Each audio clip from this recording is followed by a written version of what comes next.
નમસ્કાર, આપ જોઈ રહ્યા છો પ્લેગ્રાઉન્ડ ધ સ્પોર્ટ્સ શો ને હું છું જય શર્મા. તો ભારતીય ક્રિકેટમાં હવે સેલ્ફ નહીં પણ સેલ્ફલેસ રમતનો સૂર્યોદય થયો છે. ગંભીરની આક્રમક રણનીતિ અને સૂર્યાની નીડર કેપ્ટનશીપે ટીમને પર્સનલ રેકોર્ડ્સના પાંજરામાંથી આઝાદ કરીને માત્ર ટ્રોફી જીતવાના મંત્ર પર મક્કમ કરી દીધા છે. અહીં હવે 96 રન પર સદીની લાલચ નહીં પણ ટીમના સ્કોરને 300 સુધી લઈ જવાની હિંમત છે. કેવી રીતે હાઈ રિસ્ક અને હાઈ રિવોર્ડની ફિલોસોફી સાથે આ ટીમ ઇન્ડિયાએ વિશ્વ ક્રિકેટ પર પોતાનું આધિપત્ય જમાવશે તે વિશે કરીશું ચર્ચા. અને આ ચર્ચા કરવા માટે આપણી સાથે સ્ટુડિયોમાં જોડાઈ ગયા છે બિમલ જાડેજા, પૂર્વ રણજી કેપ્ટન અને કોચ, અને સાથે સ્પોર્ટ્સ એક્સપર્ટ અશોક મિસ્ત્રી. અશોકભાઈ, બિમલભાઈ, આપનું સ્વાગત છે પ્લેગ્રાઉન્ડ ધ સ્પોર્ટ્સ શોમાં. Thank you so much. આપણે ચર્ચાની શરૂઆત કરીએ તે પહેલા જોઈએ એક ખાસ રિપોર્ટ. ભારત વર્લ્ડ કપ જીત્યું, ચારે બાજુ અભિનંદનની વર્ષા થઈ, પણ કોચ અને કેપ્ટન ટીમની કરોડરજ્જુની ભૂમિકા કેવી રહી, કેટલી સફળતા તેમણે મેળવી, કેવી રીતે ખેલાડીઓના માઇન્ડસેટ બદલાયા, કઈ રીતે પોતાનો વ્યક્તિગત સ્કોર નહીં પણ ટીમ માટે જરૂરી સ્કોર કરવો એ જ મંત્ર એવું વિચારતા થયા. તો મેચ પછીની પ્રેસ કોન્ફરન્સમાં કોચ ગૌતમ ગંભીર અને કેપ્ટન સૂર્યકુમાર યાદવ હાજર રહ્યા અને પત્રકારોના સવાલોના જવાબ આપ્યા. ટીમની ફિલોસોફી બદલાઈ રહી છે. હવે કોઈ ડ્રેસિંગ રૂમમાં બેસેલ ખેલાડી પોતાના અંગત રેકોર્ડ્સ માટે વાત નથી કરતો, પણ ટીમ કેવી રીતે જીતે તેની વાત કરે છે. ગૌતમ ગંભીરે જણાવ્યું કે ટીમ 250થી 300 રન માટે જ રમે છે. 160 અને 170 માટે રમવાનું હવે ભૂતકાળ બની ગયું છે. ભારતના ખેલાડીઓ હવે હાઈ રિસ્ક અને હાઈ રિવોર્ડથી રમે છે. ટીમનું વાતાવરણ મુક્ત છે. કોઈ પણ ખેલાડીઓને બોલવાની, પોતાની વાત રાખવાની છૂટ, પણ અલ્ટિમેટ ગોલ ભારતની જીત છે. બીજી અગત્યની વાત ગૌતમે એ પણ કહી કે હવે સદીનું સેલિબ્રેશન નહીં પણ ટ્રોફીનું સેલિબ્રેશન કરો, અથવા તે પાડો. હારવું એ રમતમાં સામાન્ય છે, તેની પણ ટેવ પાડો. એક બહુ સરસ તેમણે દાખલો આપ્યો કે તમે 96 રન પર છો તો નેક્સ્ટ બોલ પર તમારે ચોગ્ગો કે છગ્ગો મારવાની હિંમત બતાવવી પડશે. જો એક ચોગ્ગા મારવા તમે 4 બોલ બગાડો તો આ ટીમને મંજૂર નથી. તો સતત 2 T20 વર્લ્ડ કપ અને એશિયા કપ જીતનાર કોચ ગંભીર અને સૂર્યાની જોડી ટીમમાં એક નવી ફિલોસોફી અને લોકો માને છે અને સ્વીકારે તેવું વાતાવરણ ઊભું કરી દીધું છે. તો અંતે ભારતે કપ મેળવી લીધો. બિમલભાઈ, આપણે ચર્ચાની શરૂઆત કરીએ તો ખેલાડી, કેપ્ટન અને ત્યારબાદ કોચની ભૂમિકામાં કામ કરી ચૂક્યા છો આપ, અને કોચની ભૂમિકા કેટલી પડકારજનક અને કેટલી સરળ, અને કોચની વિચારસરણી ખેલાડીઓ પર કઈ રીતે કરે છે અસર? See, coach, there are two type of coaches. ઘણા કોચિસ એવા હોય છે કે પોતે ક્રિકેટ એટલું રમ્યા નથી હોતા, અને રમ્યા હોય તો બહુ ડોમેસ્ટિક લેવલનું ક્રિકેટ રમ્યા હોય છે, થોડીક એક્ઝામ આપી અને પેલું.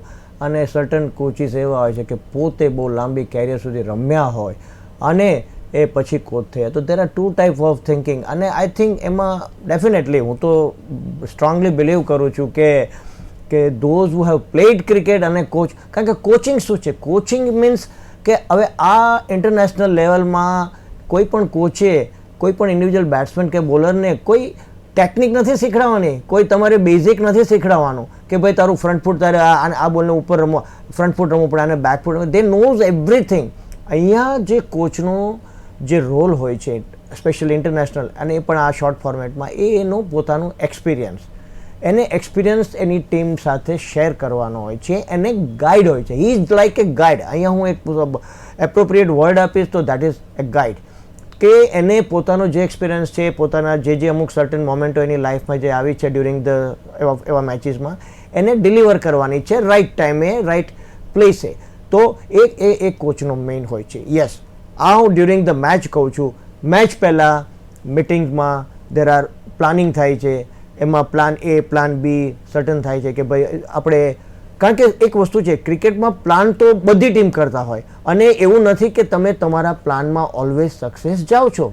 કારણ કે certain plan according to the match progress, તમે મેચ એકવાર પૂરો થાય, સિચ્યુએશન તમે જે પ્લાન કર્યો એનાથી ડિફરન્ટ વે તમારું મેચનું રિઝલ્ટ જતું હોય તો you can change your plan according to the situation. તો પ્લાન તો કરવાના જ હોય છે, પણ ઘણીવાર એના એક્સપિરિયન્સ પ્રમાણે પ્લાન કરે અને most of the time success થતા હોય છે, ઘણીવાર ન થતા હોય તો તમારે પ્લાન બી પણ ફોલો કરવું પડે છે. તો અહીંયા આ તમને હું કહું છું, પણ સેમ ટાઈમ જ્યારે તમારે મેચ પહેલાં જે તમે પ્રિપેરેશન કરો છો મેચની, એ ટાઈમે કોચે મેચ ટુ મેચ જે કોઈ batsman, whether is a bowler or batsman, કોઈ પણ જગ્યાએ સ્ટ્રગલ કરતો હોય તો એને હાઉ ટુ, એને પોતાનો કોન્ફિડન્સ લેવલ એને પેલો કરવા માટે એની પાસે બધી એબિલિટી છે પણ સમ how is not scoring.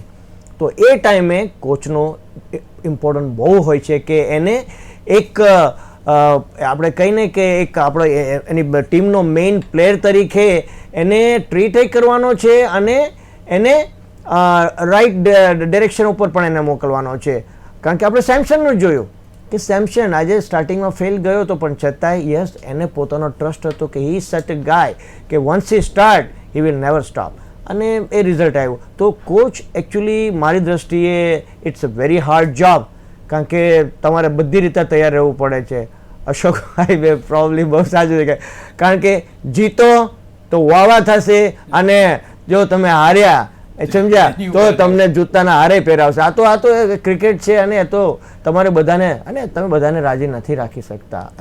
It's funny cricket is funny. તમારે પર્ટિક્યુલર ડે સી કોચે તો ખાલી ડિલિવર કરવાનું છે કોને, એ 11 જણાએ જે ગ્રાઉન્ડ ઉપર છે એ લોકો જો એપ્લિકેશનથી ન રમે તો પછી એમાં કોચ બિચારો કશું કરી નથી શકતો. Yes, he is trying is best each and every મોમેન્ટે, પણ અહીંયા કોચ રોલ બહુ જ ઇમ્પોર્ટન્ટ હોય છે. તો કોચનો રોલ ખૂબ જ ઇમ્પોર્ટન્ટ હોય છે. અશોકભાઈ, પત્રકાર પરિષદની વાત કરવી છે તો પત્રકાર પરિષદમાં જ્યારે ગૌતમ ગંભીર અને કેપ્ટન સૂર્યા હાજર હતા અને ટીમની ફિલોસોફીની પણ તેઓએ વાત કરી, આપ પણ આ પત્રકાર પરિષદમાં પહોંચ્યા હતા, ત્યાં કઈ ખાસ ફિલોસોફી પર કોચ ગંભીર અને કેપ્ટન સૂર્યાની ટીમ કામ કરે છે તેને લઈને વાતચીત થઈ?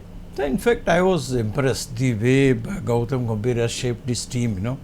ચેમ્પિયન્સ ટ્રોફી જીતવી, ત્યાર પછી T20 વર્લ્ડ કપ જીતવો, એશિયા કપ જીતવો, આ બધાનો અનુભવ ધીમે ધીમે વર્લ્ડ કપમાં કામ લાગ્યો. વર્લ્ડ કપમાં કામ એટલા માટે લાગ્યો કે ટીમનો એક ગોલ હતો કે ભાઈ ભારતમાં રમાય છે વર્લ્ડ કપ જીતવો.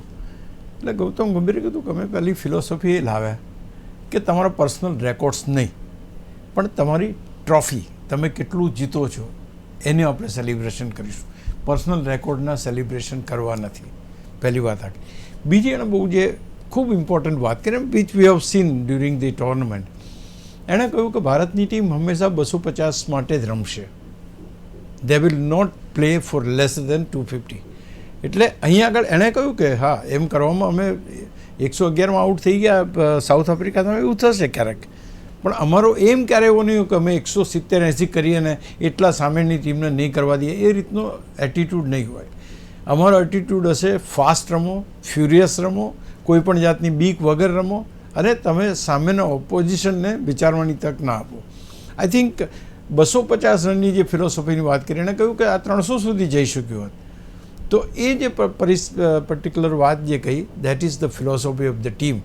અત્યારે એણે એક બીજો સરસ દાખલો આપ્યો કે 96 રને માણસ જો રમતો હોય ખેલાડી, તો એ 96 રને આઉટ થઈ જશે તો એનું એટલું જ એનું માન મળશે કે 4 બોલ બગાડે પછી એ સેન્ચુરી મારીને પાછો આવશે. કહેવાનું તાત્પર્ય છે કે 4 બોલ બગાડીને પછી 5મા બોલે એ ચોગ્ગો મારે છે, એનો અર્થ એ કહ્યો કે ટીમને એણે 4 બોલનું નુકસાન કર્યું છે. એ 4 બોલનું નુકસાન અમે સહન નથી કરવા માગતા, ભલે 97 ત્યાં કર્યા, ઓકે, અમને મંજૂર છે. તો એ એણે બહુ ક્લિયર કીધું કે પર્સનલ રેકોર્ડ્સની વાત નથી અહીંયા, ટીમને શું જોઈએ છે, ટીમને જીતવું છે તો જે માટે કયા પરિબળો કામ કરે છે એ પ્રમાણે આપણે જવાનું અને એ ફ્રેમવર્કથી બધાને રમવાનું. આપણે આ પર્ટિક્યુલર વર્લ્ડ કપમાં ઘણી બધી વસ્તુ જોઈ, ઘણી ચડઉતર જોઈ, આને લીધો અને આ વ્યક્તિ ના લીધો અને આમ. એને બીજું કહ્યું કે સોશિયલ મીડિયા ઉપર શું થાય છે હું જોતો નથી અથવા મારે એ કામનું હોતું નથી. હું માત્ર 30 ખેલાડીઓ જે છે અથવા તો 30 જણા જે છે એને જ જવાબદાર છું ને એમનું શું સારું થાય એની જ હું વાત કરતો હોઉં છું. બાકી વસ્તુમાં સોશિયલ મીડિયા પર શું લખાય છે મારા રસનો વિષય નથી. એટલે ટૂંકમાં કહેવાનો મતલબ છે કે જીત્યા હોય એટલે વિશ્વાસ હોય, આત્મવિશ્વાસ હોય, ઘરાંગણે જીત્યા છો એનો હોય, એટલે બધી વસ્તુ એની વાતમાં છલકતી હતી. કારણ કે ક્યાંય કોઈ જગ્યાએ એડવર્સ બોલવાની એ કરવાની જરૂર પડી નહોતી, બધી સારી જ વાત હતી. તો હું માનું છું કે એક સારી ફિલોસોફી લઈને ટીમ ચાલી રહી છે. આ ફિલોસોફીમાં અત્યારના બેટ્સમેનો બધા આ રીતે રમે છે. પણ શું આ બેટ્સમેનો ભવિષ્યમાં આટલું સારું રમશે કે કેમ, કે પરિસ્થિતિ શું થશે, આના પછી કોઈ બીજા કોચ આવશે તો એની રણનીતિ શું હશે. પણ આ ટીમની રણનીતિ જે હતી એ રણનીતિના પરિણામ રૂપે રોહિત શર્મા અને વિરાટ કોહલી જેવા ખેલાડીઓ હતા તો ગૌતમ ગંભીરે ચેમ્પિયન્સ ટ્રોફી જીતી અને ત્યાર પછી તમે આ T20 વર્લ્ડ કપ જીત્યો, એશિયા કપ આપણે જીત્યું. તો ક્યાંક એમ કહી શકાય કે સફળતા મળે છે, મહેનત કરવી પડે છે, સફળતા મળે છે. અને તમારી ફિલોસોફી જો તમે ટીમને બરાબર કહો તો એ ટીમની ફિલોસોફી બને છે. અને જ્યારે બધા જ એનો તમે જો બધા 200ની સ્ટ્રાઇક રેટથી જ રમે છે તો તમને 11 માણસો એવા રમનાર હોય તો એ ટીમ જીતે એ સ્વાભાવિક છે. આઈ થિંક ઇટ્સ મારી દ્રષ્ટિએ હવેના સમયમાં પહેલાં તો એમ હતું કે કંઈ બી થાય યાર, સેન્ચુરી નીકળે 100 ગણાય, તારા નામની એમ કે 100 રન થશે તો એ લખાય તારે. અહીંયા એવું નથી. હવે 100 નહીં 97 હશે તો એ તમારા નામે લખાશે કારણ કે તમે ટીમને જીતાડી છે. તો એનું એપ્રિશિએશન લેવલ જે છે એપ્રિશિએશન લેવલ બદલ્યો. હવે વ્યક્તિ નહીં કે આટલી સેન્ચુરી આણે મારી એમ નહીં, કેટલી મેચો તમે જીતાડી. I think that is the focus. જે પ્રમાણે હાલ ક્રિકેટની અંદર સ્કોર કોણ કઈ ટીમ કેટલો બનાવશે તે કહેવું મુશ્કેલ છે. 140, 160, 180, હવે 200 અને 250 સુધી જ્યારે સ્કોર પહોંચે તો વિમલભાઈ કોઈ પણ ટીમને દરેક મેચમાં 250 રન બનાવવા માટે રમવાનું છે તેમ કહેવું કેટલું ફાયદાકારક, અને ટીમની ફિલોસોફી જ આ હોય ત્યારે. હમણાં અશોકભાઈએ જે મેન્શન કર્યું કે ડ્યુરિંગ ધ પ્રેસ કોન્ફરન્સ એમ કે Gautam, I am fully agree, is I mean like what ever he said. પણ અહીંયા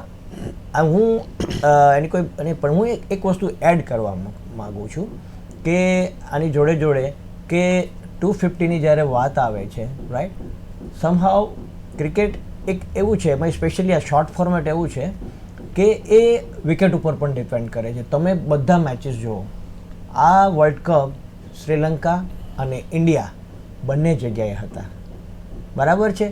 તમે શ્રીલંકાના જેટલા મેચ રમાણા એના ઇન્ડિવિજ્યુઅલ ટીમના તમે ટોટલ જુઓ અને ઇન્ડિયાના ટોટલ જુઓ, ઇટ મીન્સ તમને ડિફરન્ટ લાગશે જ.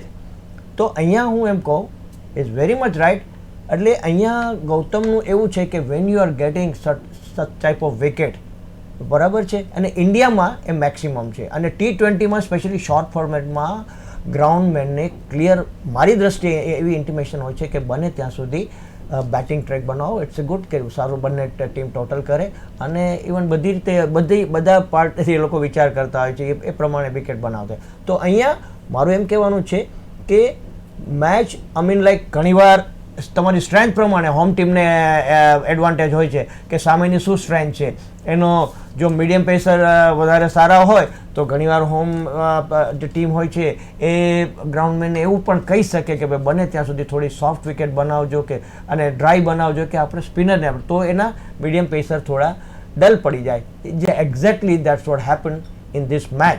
કારણ કે અશોકભાઈ તો ડેફિનેટલી વોઝ ધેર, તો એને સાંભળ્યું જ હશે કે જે સેન્ટનરે વાત કરી કે અહીંયા હું એક થાપ ખાઈ ગયો, મેં સવારે મને એવું લાગ્યું કે ગ્રાસ થોડુંક છે તો અમદાવાદની વિકેટમાં થોડા મારા મીડિયમ પેસર્સ થોડા વધારે યુઝફુલ થશે, પણ એ બન્યું નહીં. કારણ કે એ ગ્રાસ તો હતું રાઈટ, પણ તમે આ ગ્રાસ આ વિકેટની સ્પેશિયાલિટી એ છે કે આઈ એમ ફુલ્લી આઈ મીન જે જયભાઈને એક હું ડેફિનેટલી ક્રેડિટ આપીશ કે જે આ ગ્રાઉન્ડનો જે તખતો બનાવ્યો છે એમાં જે સ્ક્વેર છે એમાં એણે રેડ સોઇલ અને બ્લેક સોઇલ બંનેનું મિશ્રણ કર્યું છે.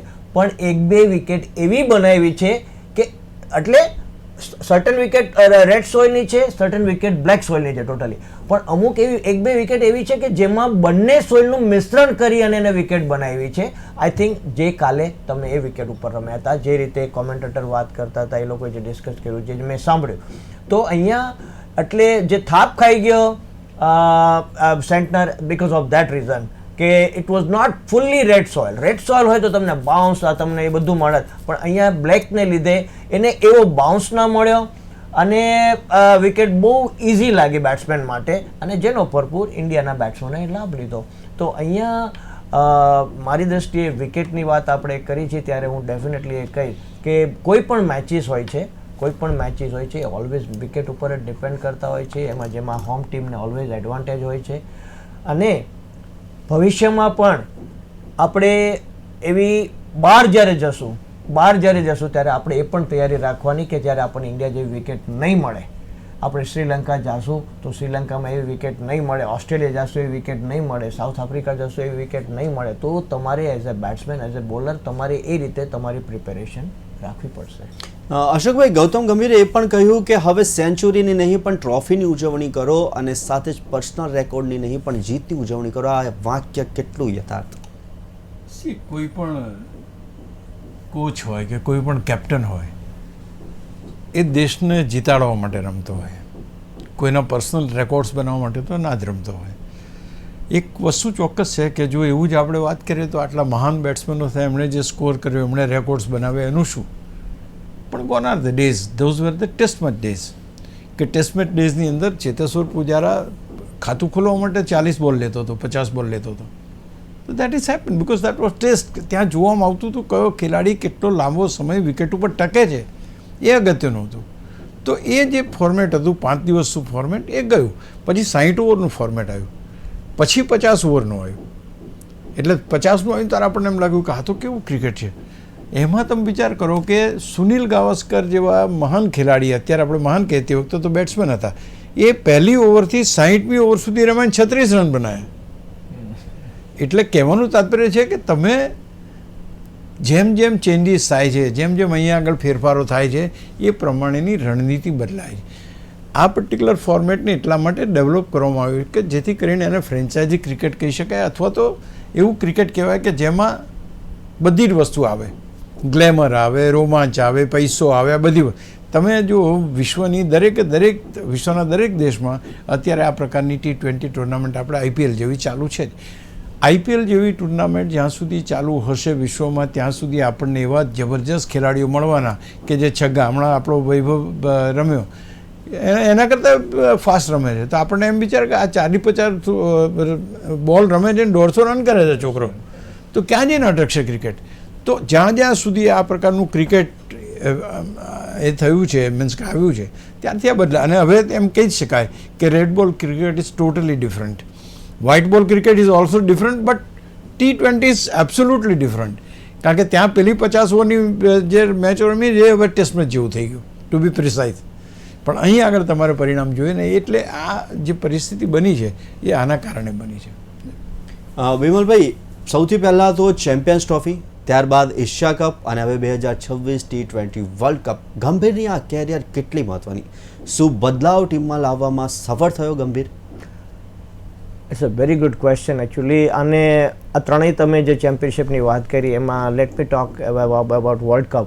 તો મને જે રીતનું જે વર્લ્ડ કપનું જે પ્રિપેરેશન લાગ્યું, આઈ થિંક એબ્સોલ્યુટલી આપણે કહીને કે ગંભીરે આઈ થિંક સ્ટાર્ટિંગમાં પણ બહુ સ્ટડી કર્યું હશે અને પોતે બહુ આની પાછળ ટાઈમ કાઢી અને પ્લાનિંગ કર્યા હશે. એટલે મારી દૃષ્ટિએ તો એક મિશન હતું એનું, વર્લ્ડ કપ મિશન, તમને બહુ ટુ બી વેરી ઓનેસ્ટ. અને એને ફ્રોમ ધ ફર્સ્ટ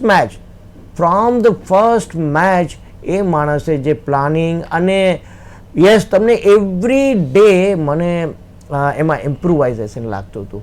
કારણ કે સ્ટાર્ટિંગમાં જ્યારે ચાલુ થયું ત્યારે મેં જોયું કે પાવર પ્લેમાં વી વેર સ્લાઇટલી કેઝ્યુઅલ એમનો આમે. પછી ડે બાય ડે 2-3 મેચ ગયા, આપણે પાવર પ્લેને વધારે ને વધારે ઇમ્પોર્ટન્ટ આપતા ગયા.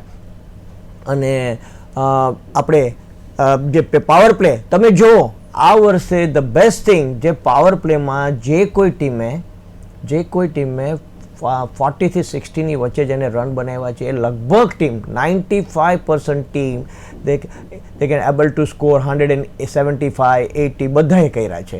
પણ જે લોકોને એ પાવર પ્લેમાં જે લોકોની વિકેટો ગઈ છે, બરાબર, એ લોકો એ ટોટલ સુધી પહોંચી નથી શક્યા. તો અહીંયા એક ગંભીરની બેસ્ટ થિંગ મને એક એ લાગી કે એનું ફોકસ હતું જે અશોકભાઈએ સ્ટાર્ટિંગમાં કીધું કે ઇન્ડિવિજ્યુઅલ બિગ સ્કોર કરતાં હું પોતે એવું બિલીવ કરું, હું એમાં થોડું એડ કરું છું કે જે આપણે આ વખતે જીત્યા છીએ એ આપણે નાની બધી પાર્ટનરશિપ, તમે from the first two thing બધાની જે ઇમ્પોર્ટન્ટ 40-50-60 40-50-60 એ પાર્ટનરશિપ એટલી ક્રુશિયલ. કારણ કે હવે છે ને strike rate is most important. તમે કયા સ્ટ્રાઇક રેટથી રમવું છે ને દેટ ઇઝ વેરી ઇમ્પોર્ટન્ટ. અને આપણી પાસે જે આઈ થિંક બેટ્સમેનો છે અત્યારે, આઈ થિંક એમાં હું 80% બેટ્સમેન એવા છે કે જે લોકો ડોમેસ્ટિક લેવલમાં અને IPL લેવલમાં એ બધા 5, 6, 7, 8માં રમવાવાળા છે.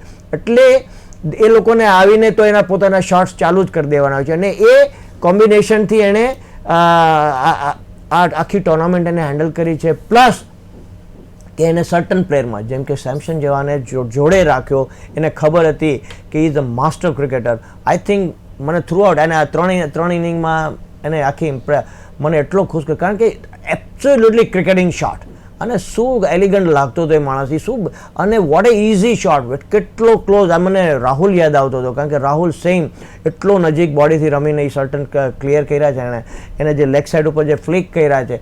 તો અહીંયા એનું પેશન્સ કહેવાય ખરેખર ગંભીરે કે એને પકડીને રાખ્યો અને એને બરાબર રાઈટ ટાઈમે એને આપે. તો અહીંયા એ ગંભીર માટે from the first match two last match જે આ મિશન હતું એમાં એક જ હતું જે એને રાઇટલી મેન્શન કર્યું અશોકભાઈએ કે ભાઈ તમે 90 રને કે 95 રને વોટર બેટિંગ કરતા હોય, તમારે જે શોટ રમવાનો છે તમારે રમવાનો છે ટીમને. અહીંયા આપણે ઇન્ડિવિજ્યુઅલ માટે નહીં, અત્યારે એન્ડ ઓફ ધ ડે તમારી ટીમ મેચ જીતવી જ હોય અને આ ચેમ્પિયનશિપ અને એક પોતે એને નક્કી કર્યું હતું કે આપણે આ હિસ્ટ્રી રિપીટ કરવી છે અને દેટ્સ વોટ હેપન એકચ્યુઅલી કે જેને કન્સિસ્ટન્ટલી એક્સેપ્ટ વન મેચ આપણે વી પ્લેડ ફેન્ટાસ્ટિક ક્રિકેટ. આપણે US સામે આપણે સ્ટ્રગલ કરતા હતા પણ આપણે પાછું એ કવર કરી લીધું આપણા નીચેના બેટ્સમેનોએ અને કેપ્ટને. તો અહીંયા એક બહુ સરસ પ્લાનિંગથી એ માણસે આ આખે વર્લ્ડ કપની ટુર્નામેન્ટને હેન્ડલ કરી અને ઇન્ડિયાને બહુ હેન્ડસમલી આવા બહુ ઓછા ફાઇનલ મેચીસ હશે કે જે આટલા માર્જિનથી તમે જીત્યા હોય. તો this full credit to Gambhir છે, there is no doubt about it. Ashokbhai, હવે ડ્રેસિંગ રૂમની વાત કરવી છે તો ડ્રેસિંગ રૂમના એટમોસ્ફિયર કેવું હોવું જોઈએ, કેપ્ટન અને કોચ માટે કેવું જોઈએ, શું કહેશો? નહીં, બિલકુલ એક વસ્તુ છે કે જો તમારી ટીમ વિનિંગ ટીમ હોય તો હું માનું છું કે દરેક જગ્યાએ તમારો જે એટમોસ્ફિયર છે સારું રહે. પહેલી વાત, when you go wrong many a times તે વખતે કોચ અને કેપ્ટનની ભૂમિકા મહત્ત્વની બની જાય કે ભાઈ શું ખોટું થયું અને કઈ રીતે આપણે એને સુધારી શકીએ. એ લોકો એમ કીધું કે સેલ્ફી લેવાની હોય કે રીલ બનાવવાનો હોય તો કે એ લોકો બનાવે છે, એમને આવડે છે, મને આવડતા નથી, ગૌતમ ગંભીરે એમ કીધું. એટલે કે એમાં કશું અમે કહેવાનું, આ જનરેશન અલગ છે, એમના રીતે એમને એક તમારે શું જોઈએ છે એ તમે ટીમને કહો, એ તમારું પાલન થતું હોય ત્યાર પછી જે બાકીની જે રૂટીન અત્યારની જે યંગ જનરેશન છે એ જે કરતી હોય એમાં કંઈ અમારે એમ કે હસ્તક્ષેપ કરવાની જરૂર નથી કારણ કે દરેકે પોતપોતાની રીતે તો અલગ વ્યક્તિત્વ છે જ. એમ કે એ બધાને કંઈ તમે આમ જ કરો એવી રીતના ચલાવવાનું, કંઈ ચાબુક લઈને બેસવાનું એ નથી. તો એ મેન્શન વેરી વેલ કે જો તમે જીતો છો તો વાતાવરણ સારું રહેવાનું છે, પણ even if you are dull. આની પહેલાં બહુ સરસ કહ્યું હતું સૂર્યકુમાર યાદવ, ભાઈ મારે ઈશાન કિશન છે, કુલદીપ છે, એવા 2-3 ખેલાડીઓ ટીમમાં જે હોય એ ગમે તેવી સ્ટ્રેસભરી પરિસ્થિતિ હોય તો એમાં કંઈક ને કંઈક બોલીને મજાક કરીને આખું વાતાવરણ હળવું કરતા હોય. તો ઓવરઓલ તમે જોવા જાઓ તો અહીંયા આગળ હેલ્ધી વાતાવરણ ત્યારે જ જોવા મળે જ્યારે દરેકની ડિરેક્શન એક હોય. તમારી પાસે ગોલ છે, એ ગોલ માટે તમારી પાસે રમવાની શક્તિ છે, તમારી પાસે પાવરફુલ બેટર્સ છે, બોલર છે, you are number 1 team of the ICC, અને ત્યાર પછી એ આત્મવિશ્વાસ તો તમને ડેફિનેટલી ડ્રેસિંગ રૂમમાં દેખાવાનો જ છે. તો આથી આજની ચર્ચા કોચ ધ બોસમાં, અને આ ચર્ચા કરવા માટે આપણી સાથે વિમલભાઈ અને અશોકભાઈ ઉપસ્થિત રહ્યા, તે બદલ ખૂબ ખૂબ આભાર. Thank you. તો આવી જ રીતે દરેક સ્પોર્ટ્સ ઇવેન્ટ્સના પ્રિવ્યૂ, રિવ્યૂ, એનાલિસિસ અને ડિસ્કશન માટે જોતા રહો પ્લેગ્રાઉન્ડ ધી સ્પોર્ટ્સ શો. નમસ્કાર.